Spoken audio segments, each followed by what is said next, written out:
പ്രിയമുള്ള കൂട്ടുകാരെ, ഏവരെയും സ്നേഹപൂർവ്വം ടാലന്റ് അക്കാഡമിയുടെ യൂട്യൂബ് സെഷനിലേക്ക് സ്വാഗതം ചെയ്യുന്നു.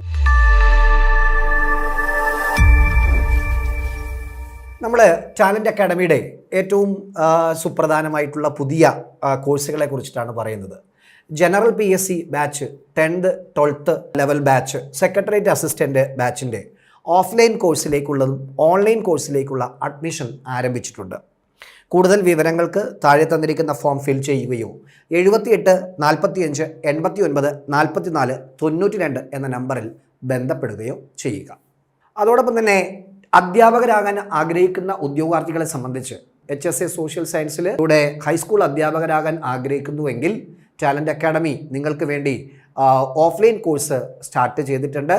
നമ്മുടെ കോഴ്സ് ഫീച്ചേഴ്സ് എന്തൊക്കെയാണെന്ന് ചോദിച്ചാൽ expert faculties, free rank file, weekly and monthly exams, rank file exams, study plan based classes, up two exam course validity, mentorship, free mock test.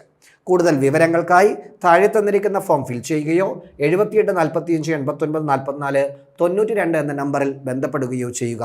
അധ്യാപകരാകുക അഭിമാനകരമായ ഒരു ജോലിയാണ്. പ്രത്യേകിച്ചും ഗവൺമെൻറ് സെക്ടറിൽ അധ്യാപകരാകുക എന്നത് അഭിമാനകരമായിട്ടുള്ള ഒരു ജോലിയാണ്. അങ്ങനെ അധ്യാപകരാകാൻ ആഗ്രഹിക്കുന്നവർക്കുള്ള എലിജിബിലിറ്റി ടെസ്റ്റായിട്ടുള്ള മിഷൻ KTET, നമ്മൾ KTETൻ്റെ കാറ്റഗറി 1 and 2 എക്സാം കോച്ചിങ് നമ്മൾ ആരംഭിച്ചിട്ടുണ്ട്. നമ്മുടെ ഈ KTETൻ്റെ നോട്ടിഫിക്കേഷൻ ഉടൻ വരുന്നതാണ്.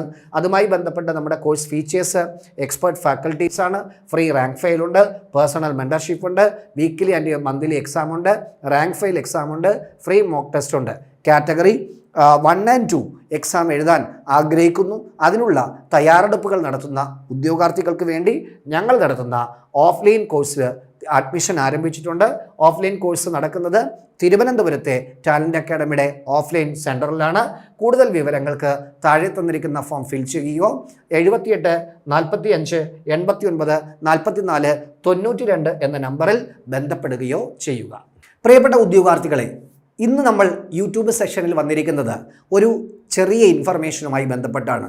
വരാൻ പോകുന്ന ഏറ്റവും സുപ്രധാനമായ ഒരു നോട്ടിഫിക്കേഷൻ ഗ്രാജുവേറ്റ് ആയിട്ടുള്ള, പ്രത്യേകിച്ചും ബിരുദ കഴിഞ്ഞ ഡിഗ്രി കഴിഞ്ഞ ഉദ്യോഗാർത്ഥികളെ സംബന്ധിച്ച് കേരള PSC പുറപ്പെടുവിക്കുന്ന ഏറ്റവും സുപ്രധാനമായ ഏറ്റവും അഭിമാനകരമായ ഒരു നോട്ടിഫിക്കേഷനാണ് സെക്രട്ടേറിയറ്റ് അസിസ്റ്റൻ്റ് എന്ന് പറയുന്നത്.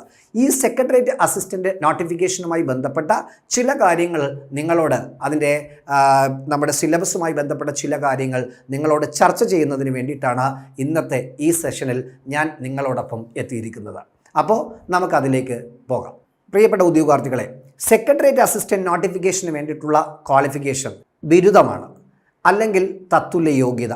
ബിരുദം ഏതെങ്കിലും സർവകലാശാലയിൽ നിന്ന് നേടിയ ബിരുദത്തിന് തത്തുല്യമായി യോഗ്യതയുള്ളവർക്ക് സെക്രട്ടേറിയറ്റ് അസിസ്റ്റന്റ് പരീക്ഷ എഴുതാവുന്നത് ആണ്.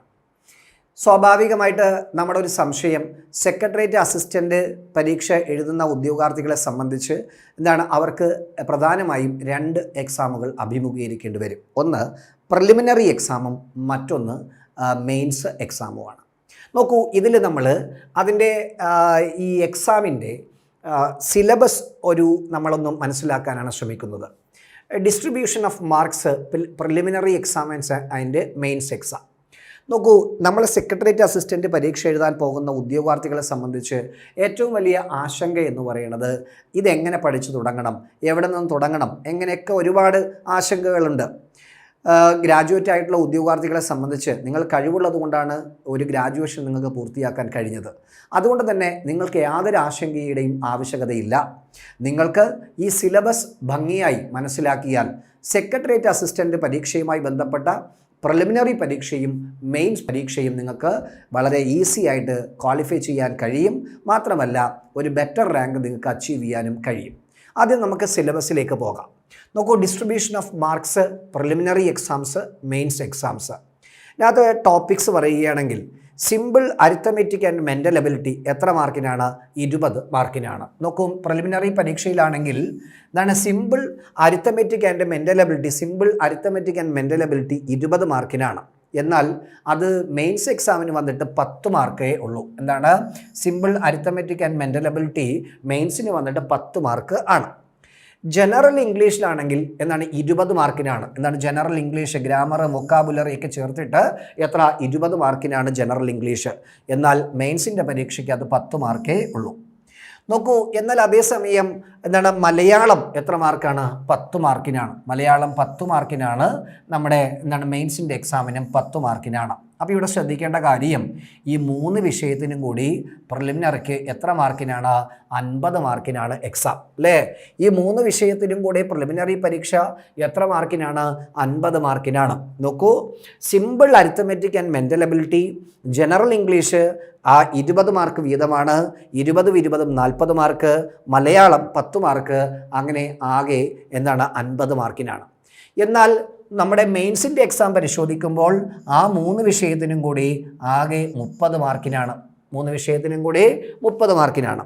എന്നാൽ അതേസമയം ഇവിടെ ഒരു കാര്യം കൂടെ പറയാതെ പോകാൻ പറ്റില്ല. നോക്കൂ, ഈ നമ്മൾ പറഞ്ഞു മാത്സിന് വന്നിട്ട് എത്ര മാർക്ക്? 20 mark preliminary. അതുപോലെ തന്നെ ഇംഗ്ലീഷിന് എത്ര മാർക്ക്? 20 mark preliminary. അതുപോലെ തന്നെ മലയാളം എത്ര mark? 10 mark preliminary, 10 mark. Total എത്ര മാർക്ക്? 50 മാർക്ക്. എന്നാൽ ജനറൽ അവയറൻസ് അതുപോലെ തന്നെ കറണ്ട് അഫയേഴ്സും കൂടെ ചേർത്തിട്ട് എത്ര മാർക്ക്? 50 മാർക്ക്. അങ്ങനെ എത്ര mark? Total 100 mark.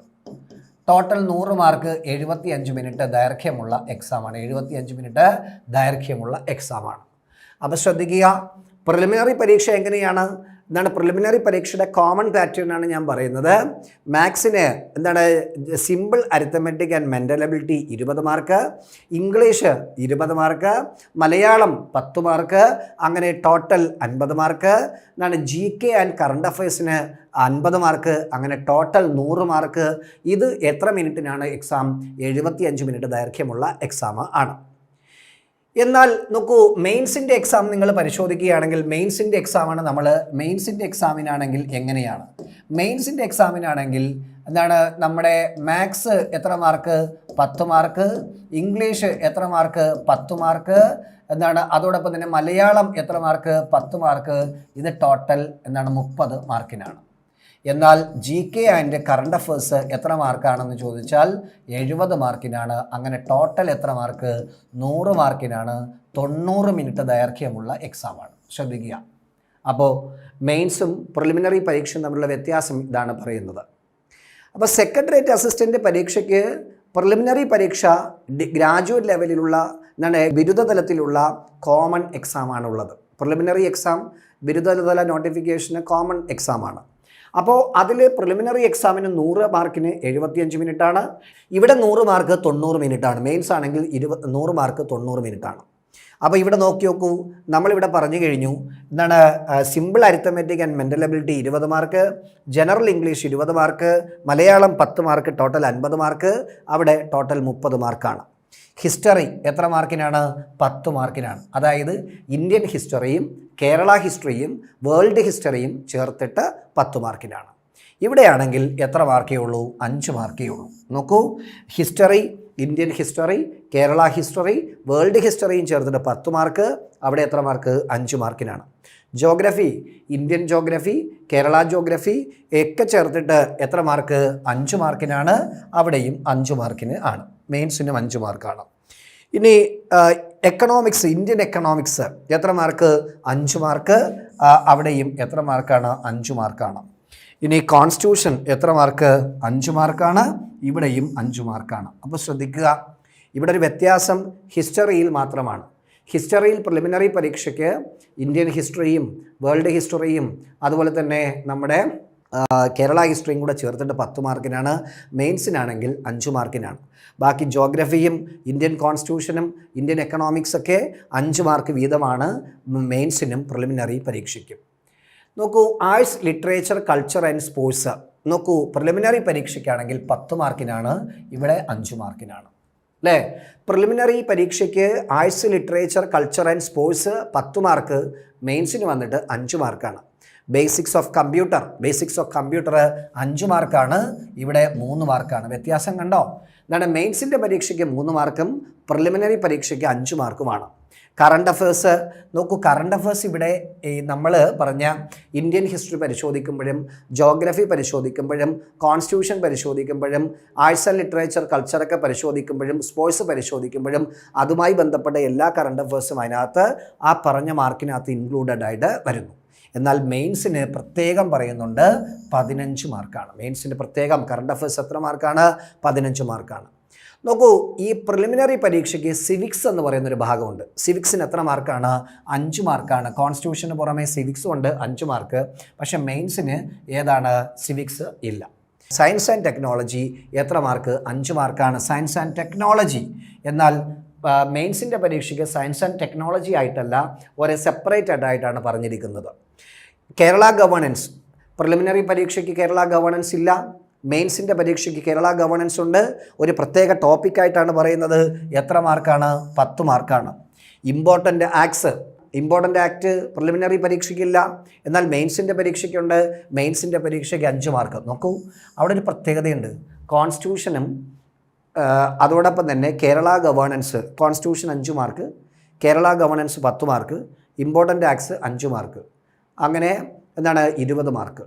Current affairs 15 mark അല്ലേ മെയിൻസിനാണെങ്കിൽ. എന്നാൽ നമ്മുടെ പ്രിലിമിനറി പരീക്ഷയ്ക്ക് അങ്ങനെ പറയുന്നില്ല. ഇനി നമ്മൾ പ്രിലിമിനറി പരീക്ഷയിൽ സയൻസ് ആൻഡ് ടെക്നോളജി 5 മാർക്കാണ്. ഇവിടെ വ്യത്യാസമുണ്ട്. ഇവിടെ എങ്ങനെയാ സെപ്പറേറ്റ് ചെയ്തു? ലൈഫ് സയൻസ്, അതായത് ബയോളജി, അതുമായി ബന്ധപ്പെട്ട പബ്ലിക് ഹെൽത്ത്, അതുമായി ബന്ധപ്പെട്ട കാര്യങ്ങൾ 6 മാർക്കിനാണ്. ഫിസിക്സ് 3 മാർക്കിനാണ്. കെമിസ്ട്രി 3 മാർക്കിനാണ്. ഇങ്ങനെ GK and current affairs preliminary പരീക്ഷയ്ക്ക് എത്ര മാർക്കിനാണ്? 50 മാർക്കിനാണ്. എന്നാൽ മെയിൻസിൻ്റെ പരീക്ഷയ്ക്ക് എത്ര മാർക്കിനാണ്? 70 മാർക്കിന് ആണ്. കണ്ടോ? GK and current affairs preliminary പരീക്ഷയ്ക്ക് എത്ര മാർക്കിനാണ്? 50 മാർക്കിനാണ്. മെയിൻസിൻ്റെ പരീക്ഷയ്ക്ക് 70 മാർക്കിനാണ്.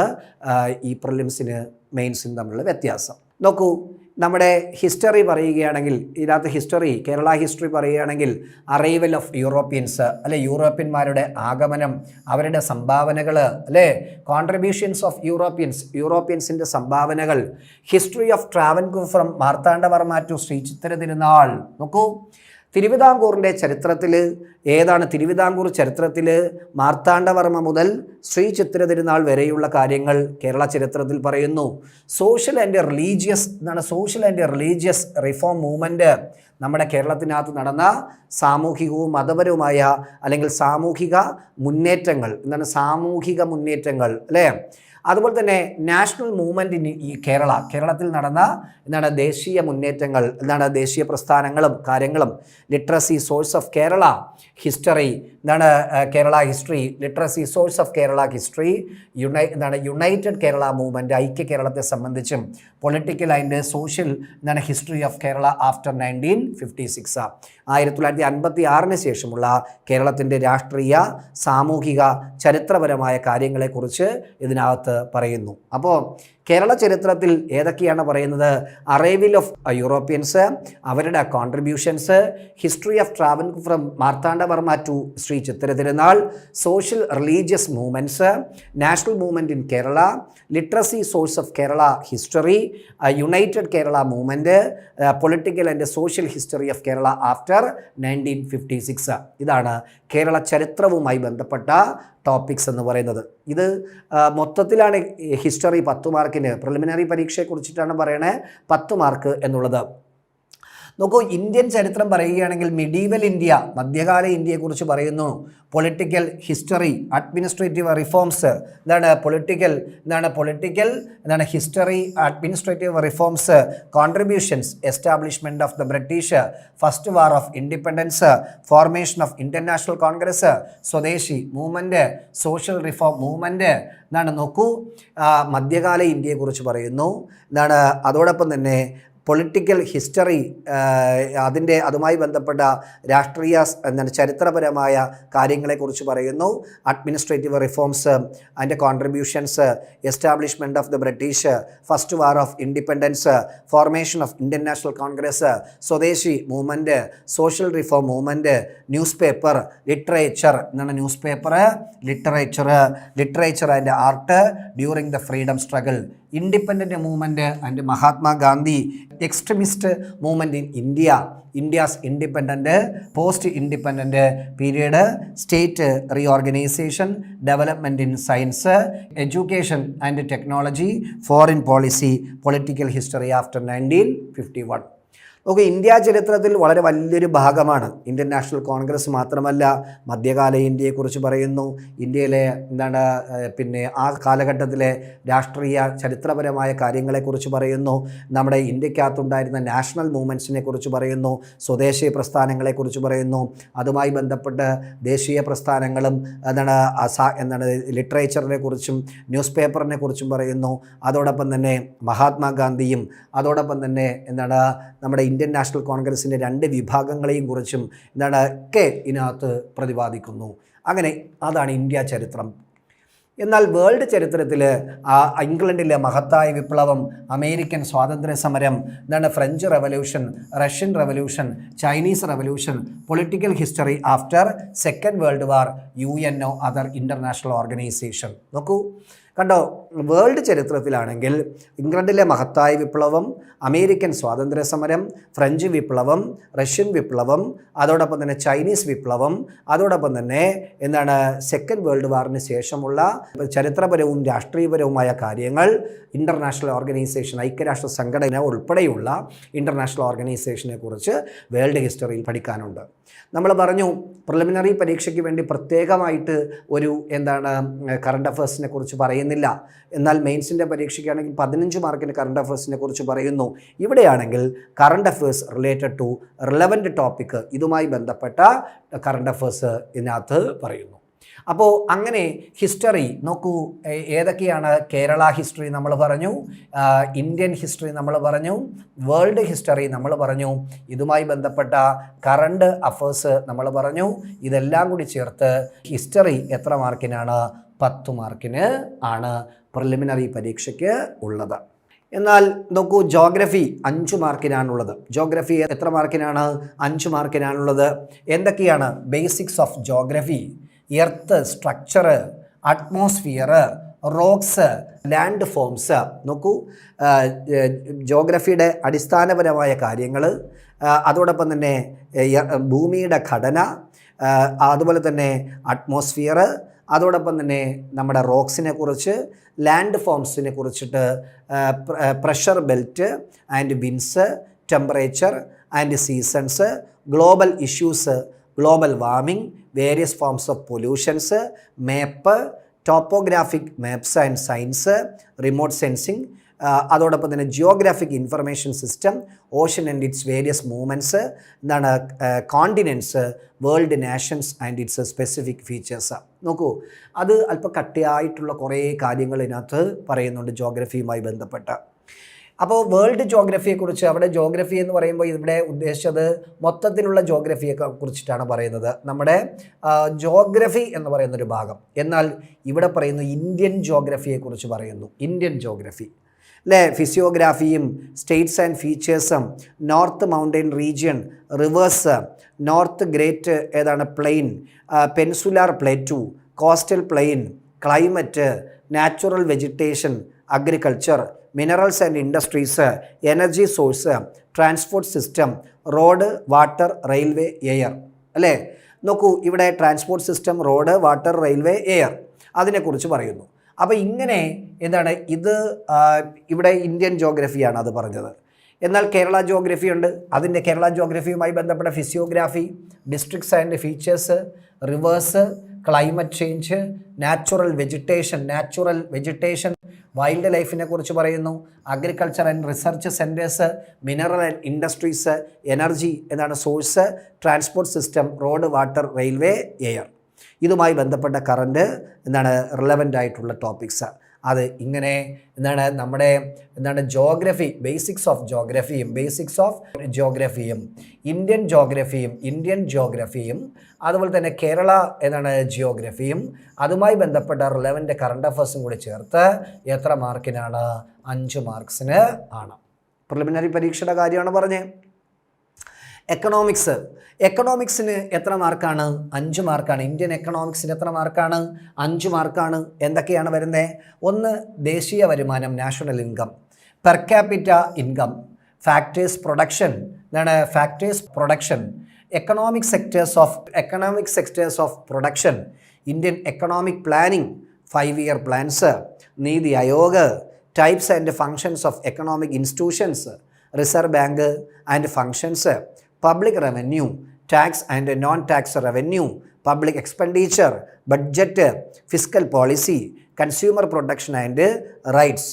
ഇതുമായി ബന്ധപ്പെട്ട റിലവൻ്റ് കറണ്ട് അഫേഴ്സ് ഇത്രയും എത്ര മാർക്കിനാണ്? 5 മാർക്കിനാണ്. അപ്പോൾ ഹിസ്റ്ററി എത്ര മാർക്ക്? 10 മാർക്ക്. അതോടൊപ്പം തന്നെ ജോഗ്രഫി എത്ര മാർക്ക്? 5 മാർക്ക്. അതുപോലെ തന്നെ എക്കണോമിക്സ് എത്ര മാർക്ക്? 5 മാർക്ക് അല്ലേ?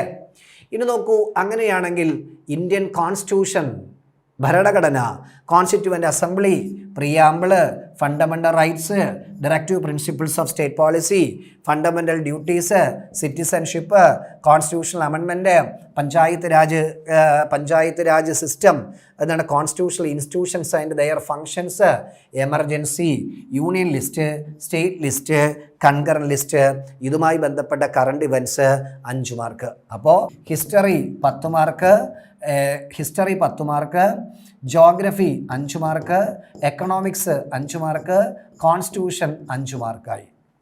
നോക്കൂ, അങ്ങനെയാണെങ്കിൽ arts, sports and literature and current affairs 10 മാർക്കാണ്. Arts, sports and literature and current affairs, അതിൽ ആർട്സുമായി ബന്ധപ്പെട്ട്, കലയുമായി ബന്ധപ്പെട്ട് കേരളത്തിലെ പ്രധാന ദൃശ്യശ്രവ്യ കലകൾ, ഇവയുടെ ഉദ്ഭവം, വ്യാപനം, പരിശീലനം എന്നിവ, പ്രശസ്തമായ സ്ഥലങ്ങൾ, പ്രശസ്തമായ സ്ഥാപനങ്ങൾ, പ്രശസ്തരായ വ്യക്തികൾ, പ്രശസ്തരായ കലാകാരന്മാർ, പ്രശസ്തരായ എഴുത്തുകാർ.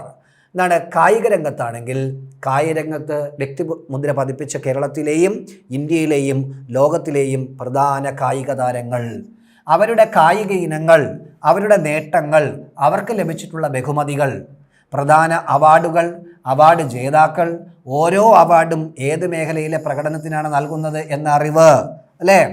അപ്പോൾ നമുക്കറിയാം എന്താണ് ഓരോരോ അവാർഡുകൾ വിവിധ മേഖലകളിൽ നൽകുന്നുണ്ട്. അത് ഏതിനൊക്കെയാണ് എന്നുള്ള അറിവ്, പ്രധാന ട്രോഫികൾ, ബന്ധപ്പെട്ട മത്സരങ്ങൾ, കായിക ഇനങ്ങൾ, സന്തോഷ് ട്രോഫി അല്ലേ, ഇങ്ങനെയൊക്കെ വിവിധ ട്രോഫികളുമായി ബന്ധപ്പെട്ടുള്ള മത്സരങ്ങളുണ്ടല്ലോ. അതുപോലെ തന്നെ പ്രധാന കായിക ഇനങ്ങൾ, പങ്കെടുക്കുന്ന കളിക്കാരുടെ എണ്ണം, കളികളുമായി ബന്ധപ്പെട്ട പ്രധാന പദങ്ങൾ, ടേംസ്. ഒളിമ്പിക്സുമായി ബന്ധപ്പെട്ട് അടിസ്ഥാന വിവരങ്ങൾ, പ്രധാന വേദികൾ, രാജ്യങ്ങൾ, പ്രശസ്തമായ വിജയങ്ങൾ, കായിക താരങ്ങൾ, ഒളിമ്പിക്സിൽ ഇന്ത്യയുടെ ശ്രദ്ധേയമായ പ്രകടനങ്ങൾ, വിൻ്റർ ഒളിമ്പിക്സ്, പാരാ ഒളിമ്പിക്സ്, അത് കഴിഞ്ഞ് Asian games, Afro Asian games, Commonwealth games, SAF Games, അതിൻ്റെ വേദികൾ, നടന്ന രാജ്യങ്ങൾ, ഇന്ത്യയുടെ ശ്രദ്ധേയമായ പ്രകടനം, ഇതര വസ്തുക്കൾ, ദേശീയ ഗെയിംസ്, നാഷണൽ ഗെയിംസ്, ഗെയിംസ് ഇനങ്ങൾ, മത്സരങ്ങൾ, താരങ്ങൾ, നേട്ടങ്ങൾ, ഓരോ രാജ്യത്തിൻ്റെയും ദേശീയ കായിക ഇനങ്ങൾ, വിനോദങ്ങൾ. ഇത് കായിക രംഗത്ത്.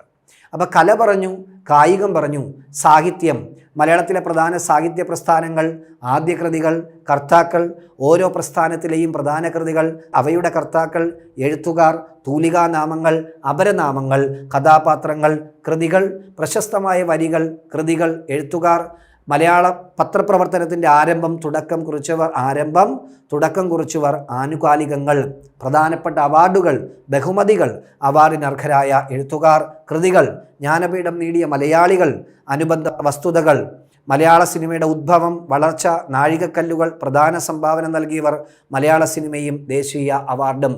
അങ്ങനെ സാഹിത്യം. അപ്പോൾ കല പറഞ്ഞു, കായികം പറഞ്ഞു, സാഹിത്യം പറഞ്ഞു. കല പറഞ്ഞു, കായികം പറഞ്ഞു, സാഹിത്യം പറഞ്ഞു. കായികം സെപ്പറേറ്റഡായിട്ട് പറഞ്ഞിട്ടുണ്ട്. എന്താണ് കായികത്തിനകത്ത്? കായികവുമായി ബന്ധപ്പെട്ട അവാർഡുകളെക്കുറിച്ച് പറയുന്നു, അവാർഡ് ജേതാക്കളെക്കുറിച്ച് പറയുന്നു, ട്രോഫികളെക്കുറിച്ച് പറയുന്നു, കായിക ഇനങ്ങളെക്കുറിച്ച് പറയുന്നു, ഒളിമ്പിക്സ്, വിവിധ ഒളിമ്പിക്സിനെ കുറിച്ച് പറയുന്നു, games, Asian games, Afro Asian games, Commonwealth games, SAF ഗെയിംസിനെ കുറിച്ച് പറയുന്നു, ദേശീയ ഗെയിംസിനെ പറയുന്നു, കായിക ഇനങ്ങൾ, വിനോദങ്ങൾ എന്നിവയെക്കുറിച്ച് പറയുന്നു. സാഹിത്യം പറഞ്ഞു, സംസ്കാരം പറഞ്ഞു അല്ലേ? സംസ്കാരം, കേരളത്തിലെ പ്രധാന ആഘോഷങ്ങളുമായി ബന്ധപ്പെട്ട സ്ഥലങ്ങൾ, പ്രശസ്തമായ ഉത്സവങ്ങൾ, കേരളത്തിലെ സാംസ്കാരിക കേന്ദ്രങ്ങൾ, ആരാധനാലയങ്ങൾ, സാംസ്കാരിക നായകർ, അവരുടെ സംഭാവനകൾ, ഇതുമായി ബന്ധപ്പെട്ട റെലവൻ്റ് കറണ്ട് അഫയേഴ്സ്. അപ്പോൾ ആർട്സ്, അതുപോലെ തന്നെ സ്പോർട്സ്, അതുപോലെ തന്നെ ലിറ്ററേച്ചർ, അതോടൊപ്പം തന്നെ ഏതാണ് കൾച്ചർ, അല്ലേ? അപ്പോൾ ഇതുമായി ബന്ധപ്പെട്ട് എത്ര മാർക്ക്? 10 മാർക്കിനാണ്. പ്രിലിമിനറി പരീക്ഷ 10 മാർക്കിനാണ്. അപ്പോൾ ഹിസ്റ്ററി എത്ര മാർക്ക്? 10 മാർക്ക്.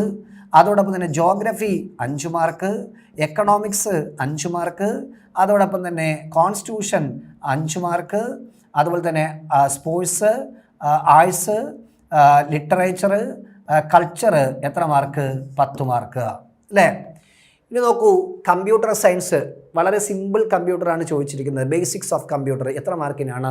5 മാർക്കിനാണ്.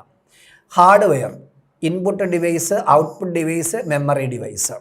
സോഫ്റ്റ്വെയർ, അതിൻ്റെ classification, operating system, popular application software package, basics of programming, പിന്നെ computer network, types of network devices, internet, അതുമായി ബന്ധപ്പെട്ട service, social media, web designing, cyber crimes, cyber laws. Cyber ക്രൈംസും ഉണ്ട്, cyber ലോസും ഉണ്ട്. IT act 2000 ഒക്കെയാണ് പറയുന്നത്. ഇതുമായി ബന്ധപ്പെട്ട കറണ്ട് ഇവൻറ്റ്സ് എത്ര മാർക്ക്? 5 മാർക്കിന്. അപ്പോൾ ബേസിക്സ് ഓഫ് കമ്പ്യൂട്ടർ എത്ര മാർക്കിനാണ്? 5 മാർക്കിന് ആണ്. ബേസിക്സ് ഓഫ് കമ്പ്യൂട്ടർ എന്ന് പറഞ്ഞാൽ ബേസിക്സ് തന്നെയാണ്, ബേസിക്സ് ആയിട്ടുള്ള കമ്പ്യൂട്ടറുമായി ബന്ധപ്പെട്ട അടിസ്ഥാന വിവരങ്ങൾ ആണ്. അപ്പോൾ ഇത്രയും നമ്മൾ പരിശോധിക്കുമ്പോൾ നോക്കൂ, എത്ര മാർക്കിനാണ്? 50 മാർക്കിനാണ്. ഹിസ്റ്ററി എത്ര മാർക്ക്? 10 മാർക്കിനാണ്. അതോടൊപ്പം തന്നെ ജോഗ്രഫി എത്ര മാർക്ക്? 5 മാർക്കിനാണ്. അതോടൊപ്പം തന്നെ എക്കണോമിക്സ് എത്ര മാർക്ക്? 5 മാർക്കിനാണ്. അതോടൊപ്പം തന്നെ കോൺസ്റ്റിറ്റ്യൂഷൻ എത്ര മാർക്ക്? 5 മാർക്കിനാണ്. അതോടൊപ്പം തന്നെ എന്താണ് സ്പോർട്സ്, ആർട്സ്, ലിറ്ററേച്ചർ, കൾച്ചർ എത്ര മാർക്ക്? 10 മാർക്കിനാണ്. അതോടൊപ്പം തന്നെ ഏതാണ് നമ്മുടെ ബേസിക്സ് ഓഫ് കമ്പ്യൂട്ടർ എത്ര മാർക്കിനാണ്? 5 മാർക്കിനാണ്. ബേസിക്സ് ഓഫ് കമ്പ്യൂട്ടർ എത്ര മാർക്കിന്? 5 മാർക്ക്, അല്ലേ?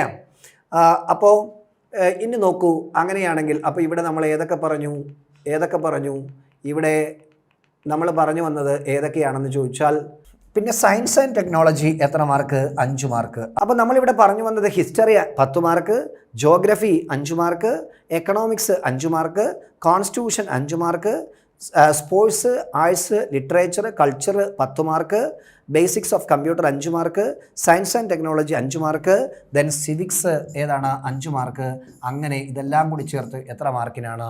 50 മാർക്കിനാണ് പ്രിലിമിനറി പരീക്ഷയുടെ എന്താണ് ഈ GK ആൻഡ് കറണ്ട് അഫയേഴ്സ് എന്ന് പറയുന്നത്. GK and current affairs. നമ്മളിവിടെ നോക്കൂ, ഇവിടെ നമ്മൾ സിവിക്സ്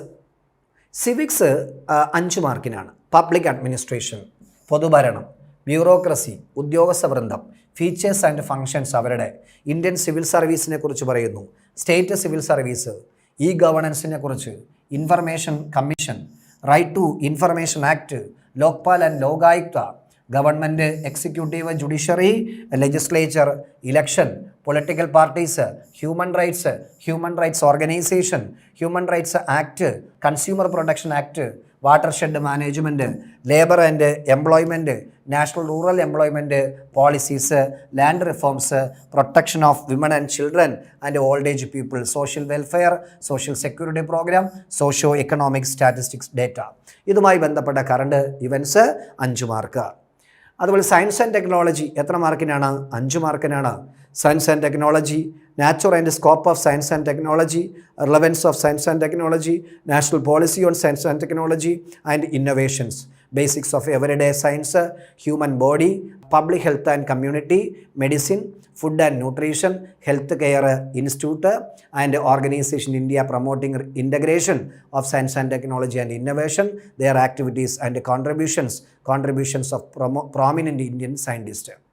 രണ്ടാമത് പറയുന്നത് technology in space and defence, evolution of Indian space programme, ISRO, it's activities and achievements, various satellite programmes, DRDO, vision mission and activities.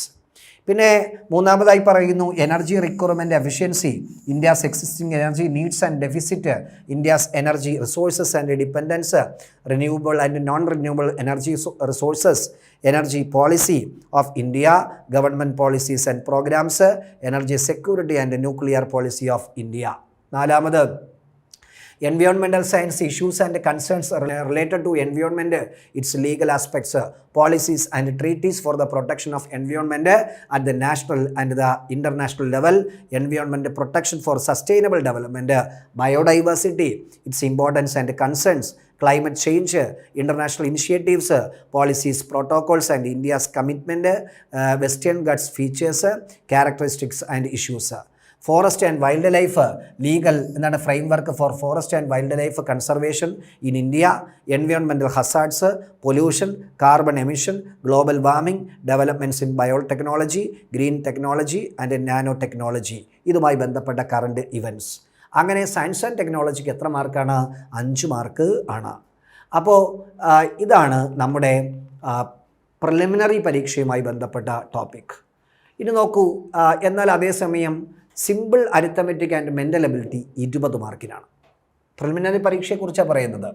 Simple arithmetic and mental ability 20 mark. ലഘുഗണിതം തന്നെയാണ്, 10ാം class നിലവാരത്തിലുള്ള ലഘുഗണിതം. അതിൽ simple arithmetic ആണെങ്കിൽ 10 മാർക്കാണ്. പിന്നെ എന്നാൽ അതേസമയം മാനസിക ശേഷി 10 മാർക്ക്. അങ്ങനെ 20 മാർക്ക്. നോക്കൂ, സംഖ്യകളും അടിസ്ഥാന ക്രിയകളും ഭിന്നസംഖ്യകളും ദശാംശ സംഖ്യകളും ശതമാനം, ലാഭവും നഷ്ടവും, സാധാരണ പലിശയും കൂട്ടുപലിശയും, അംശബന്ധവും അനുപാതവും, സമയവും ദൂരവും, സമയവും പ്രവൃത്തിയും, ശരാശരി, കൃത്യംഗങ്ങൾ, ജാമിതീയ രൂപങ്ങളുടെ ചുറ്റളവ്, വിസ്തീർണം, വ്യാപ്തം തുടങ്ങിയവ പ്രോഗ്രേഷനുകൾ. അങ്ങനെ ലഘുഗണിതം സിമ്പിൾ അരിത്തമെറ്റിക് 10 മാർക്ക്, മാനസിക ശേഷി 10 മാർക്ക്. മാനസിക ശേഷിയിൽ എന്തൊക്കെ വരുന്നു? ശ്രേണികൾ, സംഖ്യാശ്രേണികൾ, അക്ഷരശ്രേണികൾ, ഗണിത ചിഹ്നങ്ങൾ ഉപയോഗിച്ചുള്ള പ്രശ്നങ്ങൾ, സ്ഥാനനിർണയ പരിശോധന, സമാന ബന്ധങ്ങൾ, ഒറ്റയാനെ കണ്ടെത്തുക, സംഖ്യാ അവലോകന പ്രശ്നങ്ങൾ, കോഡിങ്ങും ഡീകോഡിങ്ങും, കുടുംബ ബന്ധങ്ങൾ, ദിശ അവബോധം, ക്ലോക്കിലെ സമയവും കോണളവും, ക്ലോക്കിലെ സമയവും പ്രതിബിംബവും, കലണ്ടറും തീയതിയും, ക്ലറിക്കൽ ശേഷി പരിശോധിക്കുന്നതിനുള്ള ചോദ്യങ്ങൾ. അങ്ങനെ സിമ്പിൾ അരിത്തമെറ്റിക്കിന് 10 മാർക്ക്, മെൻ്റൽ എബിലിറ്റി അഥവാ മാനസിക ശേഷി 10 മാർക്ക്, ടോട്ടൽ 20 മാർക്ക്. അതുപോലെ തന്നെ ഇംഗ്ലീഷ് പ്രിലിമിനറി പരീക്ഷയ്ക്ക് 20 മാർക്കിനാണ് അല്ലേ? പ്രിലിമിനറി പരീക്ഷയ്ക്ക് 20 മാർക്കിനാണ്. അതായത് English grammar 10 mark, vocabulary 10 mark. English ഗ്രാമറിൽ types of sentence and interchange of sentence, different parts of speech, agreement of subject and verb, articles, definite and indefinite articles, use of primary and modal auxiliary verbs, question tag, infinitive and gerunds, tense in conditional sentence, preposition, the use of correlatives, direct and indirect speech, active and passive voice, correction of sentence, degrees of comparison. Vocabulary 10 മാർക്കിനാണ്. Singular and plural, change of gender, collective nouns, word formation from other words and use of prefix or suffix, compound words, synonyms, antonyms, phrasal verb, foreign words and phrases, one word substitute, words often confused, spelling test, idioms and their meanings, expansion and meaning of common abbreviations. അങ്ങനെ ഇംഗ്ലീഷിനും 20 മാർക്കാണ്. അതിൽ ഗ്രാമറിന് 10 mark, വൊക്കാബുലറിക്ക് 10 mark. Malayalam 10 മാർക്കിനാണ്. അപ്പോൾ ഇംഗ്ലീഷും നോക്കൂ, ഇവിടെ mental ability അതുപോലെ തന്നെ simple അരിത്തമെറ്റിക്കും കൂടെ 20 മാർക്ക്. ഇംഗ്ലീഷിന് ഗ്രാമറും വൊക്കാബുലറിയും ചേർത്ത് 20 മാർക്ക്. മലയാളം എത്ര മാർക്ക്? 10 മാർക്ക്. അത് അങ്ങനെ 50 മാർക്ക്. അപ്പം മലയാളം പദശുദ്ധി, വാക്യശുദ്ധി, പരിഭാഷ, ഒറ്റപ്പദം, പര്യായം, വിപരീത പദം, ശൈലികൾ, പഴഞ്ചൊല്ലുകൾ, സമാനപദം, ചേർത്തെഴുതുക, സ്ത്രീലിംഗം, പുല്ലിംഗം, വചനം, പിരിച്ചെഴുതുകൾ, ഘടകപദം, വാക്യം ചേർത്തെഴുതുക. അപ്പോൾ ഇവിടെ മലയാളം 10 മാർക്ക്. അപ്പോൾ നമ്മൾ പ്രിലിമിനറി പരീക്ഷയുടെ കാര്യമാണ് പറയുന്നത്. പ്രിലിമിനറി പരീക്ഷയ്ക്ക് എങ്ങനെയാണ് നമ്മുടെ simple arithmetic and mental ability 20 mark, അതുപോലെ തന്നെ ഈ English grammar and vocabulary 20 mark, Malayalam എത്ര മാർക്ക്? 10 മാർക്ക്. അത് 50 മാർക്കിന്. GK and current affairs 50 mark. അങ്ങനെ ടോട്ടൽ 100 മാർക്ക്. എത്ര മിനിറ്റ് ദൈർഘ്യമുള്ള എക്സാം? 75 മിനിറ്റ് ദൈർഘ്യമുള്ള എക്സാം ആണ്. ഇതാണ് പ്രിലിമിനറി പരീക്ഷ. എന്നാൽ നമ്മൾ മെയിൻസിൻ്റെ പരീക്ഷ നമ്മൾ പരിശോധിക്കുകയാണെങ്കിൽ മെയിൻസിൻ്റെ പരീക്ഷയ്ക്ക് ഉള്ള വ്യത്യാസം എന്ന് പറയുന്നത് മലയാളം 10 മാർക്കിനാണ്, ഇംഗ്ലീഷ് 10 മാർക്കിനാണ്, അതോടൊപ്പം തന്നെ നമ്മുടെ maths 10 മാർക്കിനാണ്. GK and current affairs 70 മാർക്കിന്, അങ്ങനെ 100 മാർക്കിനാണ്. അപ്പോൾ ഇതിനകത്ത് നമ്മുടെ അഡീഷണൽ ആയിട്ട് വരുന്നൊരു സാധനം സിവിക്സ് മെയിൻസിൻ്റെ പരീക്ഷയ്ക്ക് ഇല്ല. സിവിക്സ് മെയിൻസിൻ്റെ പരീക്ഷയ്ക്കകത്ത് ഇല്ല. പകരം Kerala governance and system of administration 10 മാർക്കുണ്ട്. Kerala governance and system of administration 10 mark. അതിനകത്ത് കേരള സ്റ്റേറ്റ് സിവിൽ സർവീസ് മെയിൻസിൻ്റെ പരീക്ഷയ്ക്കാണ്. Quasi judicial bodies, various commissions, basic facts of socio economic development, planning board, commercial planning and policies, disaster management, watershed management, employment and labour, national rural employment programme, land reforms, social welfare and security, protection of women, children and senior citizen, population, literacy, governance, delegated legislation and its control, legislative and judicial controls, constitutional law remedies against administrative arbitrariness, അതുപോലെ തന്നെ administrative discretion and its controls, administrative adjudication, principle of natural justice. അപ്പോൾ ഇത് Kerala governance and system of administration preliminary പരീക്ഷയ്ക്കില്ല, മെയിൻസിൻ്റെ പരീക്ഷയ്ക്കുള്ളൂ, 10 മാർക്കിനാണുള്ളത്. അതോടൊപ്പം തന്നെ മറ്റൊരു പ്രത്യേകത ഇമ്പോർട്ടൻ്റ് ആക്ട്സ് ആണ്. ഏതാണ്? ഇമ്പോർട്ടൻ്റ് ആക്ട്സ് പ്രിലിമിനറി പരീക്ഷയ്ക്കില്ല, മെയിൻസിൻ്റെ പരീക്ഷയ്ക്കേ ഉള്ളൂ. ഇമ്പോർട്ടൻ്റ് ആക്ട്സിൽ റൈറ്റ് ടു ഇൻഫർമേഷൻ ആക്ട് 2005, അതോടൊപ്പം തന്നെ കൺസ്യൂമർ പ്രൊട്ടക്ഷൻ ആക്ട്, അതുപോലെ തന്നെ റൈറ്റ് ടു പബ്ലിക് സർവീസ്, അതോടൊപ്പം തന്നെ നമ്മുടെ protection of vulnerable sections, protection of civil rights act 1955, SC/ST prevention of atrocities act 1989, Kerala state commission for scheduled caste and scheduled tribes act 2007, Kerala state SC/ST commission, protection of human rights act 1993, national human rights commission, state human rights commission, maintenance and welfare of senior citizens act 2000, the right of persons with disabilities act 2016, the transgender persons protection of rights act 2019. അങ്ങനെ protection and safeguarding of woman, offence against woman under IPC 1860, offence affecting public decency and morality under IPC dowry prohibition act 1961, national commission for women act 1990, Kerala state commission for women act 1991, national state commission for women, protection of women from domestic violence act 2005, the sexual harassment of woman at work place, prevention prohibition and redressal act 2013. അതോടൊപ്പം protection and safeguarding of children, offence against children under IPC, protection of children from sexual offence act 2012, POCSO act, juvenile justice act 2015. അതോടൊപ്പം തന്നെ prevention of corruption and maladministration, the prevention of corruption act 1988, the central vigilance act 2003, Lokpal and Lokayukta act 2013, the Kerala Lokayukta act 1999. അതുപോലെ public servant definition and IPC under IPC, offences by against public servant under IPC, the administrative tribunals act 1985, central administrative tribunal, Kerala state administrative tribunal and composition powers. നോക്കൂ, ഇതാണ് important ആക്ട്സിനകത്ത്. Important acts എത്ര മാർക്കിനാണ്? 5 മാർക്കിനാണ്. അപ്പോൾ important ആക്ട്സും Kerala governance 10 mark, important ആക്ട്സും കേരള ഗവേണൻസും ഏതിനകത്തില്ല? പ്രിലിമിനറി പരീക്ഷയ്ക്കകത്ത് ഇല്ല എന്നുള്ളതാണ്. കോൺസ്റ്റിറ്റ്യൂഷൻ ഉണ്ട് 5 മാർക്ക്, ഇതിലും കോൺസ്റ്റിറ്റ്യൂഷൻ ഉണ്ട് 5 മാർക്ക് എന്നുള്ളതാണ്.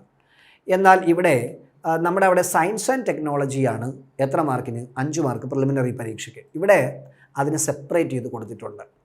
Basics of life science and public health 6 മാർക്കിനാണ്. അതിനകത്ത് basic facts of human body, vitamins and minerals and their deficiency disease, communicable disease and causative organism, preventive and remedial measures, Kerala welfare activities in health sector, life style disease, basic health facts, environment and environmental hazards. ഫിസിക്സിന് 3 മാർക്കുണ്ട്. ഒരുപാട് സാധനം അതിനകത്ത് പഠിക്കാനുണ്ട്. Branches of physics ഉണ്ട്. മോഷനെ കുറിച്ച് പറയുന്നു, ലൈറ്റിനെ കുറിച്ച് പറയുന്നു, സൗണ്ടിനെ കുറിച്ച് പറയുന്നു, ഫോഴ്സിനെ കുറിച്ച് പറയുന്നു, ഗ്രാവിറ്റേഷൻ, ഹീറ്റ്, അതുപോലെ തന്നെ വർക്ക്, എനർജി, പവർ എന്നിവയെക്കുറിച്ച് പറയുന്നു. കെമിസ്ട്രി ആണെങ്കിൽ 3 മാർക്കാണ്. Atom, molecule, States of matter, elements, metals, non metals, അതൊക്കെ പറയുന്നു. അങ്ങനെ നമ്മുടെ പ്രിലിമിനറി പരീക്ഷയ്ക്കാണെങ്കിൽ പ്രിലിമിനറി പരീക്ഷയ്ക്ക് സയൻസ് ആൻഡ് ടെക്നോളജി ആയിട്ട് 5 മാർക്ക്. ഇവിടെയാണെങ്കിൽ സെപ്പറേറ്റ് ആയിട്ട് പറയുന്നു. Life science and public health 6 mark, physics 3 mark, chemistry 3 മാർക്കാണ്. അപ്പോൾ ഇങ്ങനെയാണ് ഇതിൻ്റെ മാർക്ക് ഡിസ്ട്രിബ്യൂഷൻ എന്ന് പറയുന്നത്. അപ്പോൾ പ്രിലിമിനറി പരീക്ഷ 75 മിനിറ്റും മെയിൻസിൻ്റെ പരീക്ഷ 90 മിനിറ്റുമാണ്. 2 മാർക്ക് 100 മാർക്കിനാണ്. ശ്രദ്ധിച്ച് ഈ സിലബസ് നന്നായിട്ട് മനസ്സിലാക്കിയാൽ നിങ്ങൾക്ക് പ്രിലിമിനറി പരീക്ഷ അച്ചീവ് ചെയ്യാം. തുടർന്ന് വരുന്ന മെയിൻസിൻ്റെ പരീക്ഷ നിഷ്പ്രയാസം നിങ്ങൾക്ക് നേടുകയും ഈ സെക്രട്ടേറിയറ്റ് അസിസ്റ്റൻ്റ് എന്ന സ്വപ്നതുല്യമായ ജോലി നിങ്ങൾക്ക് സ്വന്തമാക്കാനും കഴിയും. അപ്പോൾ എല്ലാവരും ഇത് സിലബസ് നന്നായി പഠിക്കുക, നന്നായിട്ട് മനസ്സിലാക്കുക, എന്നിട്ട് മാത്രമേ ഒരു എക്സാമിനെ അപ്രോച്ച് ചെയ്യാവൂ എന്ന് പറയുകയാണ്. അപ്പോൾ പ്രിയപ്പെട്ട ഉദ്യോഗാർത്ഥികളെ, സെക്രട്ടേറിയറ്റ് അസിസ്റ്റൻറ്റുമായി ബന്ധപ്പെട്ട പ്രിലിമിനറി പരീക്ഷയുടെയും മെയിൻസിൻ്റെ പരീക്ഷയും സിലബസ് കമ്പാരിസനെ കുറിച്ചിട്ടാണ് ഇവിടെ നിങ്ങളോട് ഞാൻ ചർച്ച ചെയ്തത്. ഇത് കൃത്യമായി കാണുക, കൃത്യമായി വിലയിരുത്തുക. ഇതിൻ്റെ കൃത്യമായ സിലബസ് നിങ്ങൾക്ക് പഠിച്ചു കഴിഞ്ഞാൽ ഈ എക്സാം നിങ്ങൾക്ക് അച്ചീവ് ചെയ്യാൻ പറ്റും. അതിന് നിങ്ങൾക്ക് സാധിക്കട്ടെ എന്ന് ആശംസിക്കുന്നു. അപ്പോൾ എല്ലാവർക്കും ഒരു നന്ദി.